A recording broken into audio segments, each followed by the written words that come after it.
Hi friends, hello.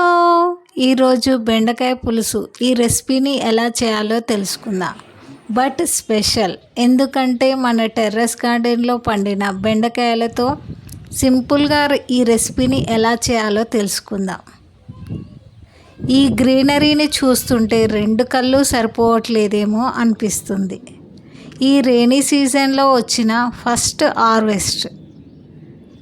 ఇలా ఫ్రెష్గా వచ్చిన కూరగాయలతో అప్పుడే వంట చేసుకొని తింటే ఆ మజానే వేరు కదా.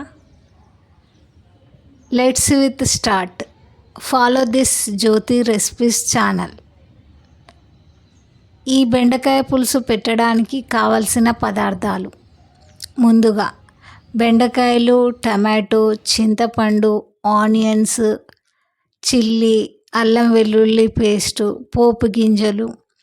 ముందుగా బెండకాయలను కొంచెం పెద్ద సైజులో కట్ చేసుకోండి. అదేవిధంగా ఉల్లిపాయలను, టమాటాలను కూడా కొంచెం పెద్ద సైజులో కట్ చేయండి. ఇప్పుడు స్టవ్ ఆన్ చేసుకొని 2 స్పూన్స్ ఆఫ్ ఆయిల్ వేయండి. అందులోకి ఎండుమిరపకాయలు, పోపు గింజలను కూడా యాడ్ చేయండి. వీటితో పాటు ఒక 2-3 పచ్చిమిరపకాయలను కూడా వేయండి.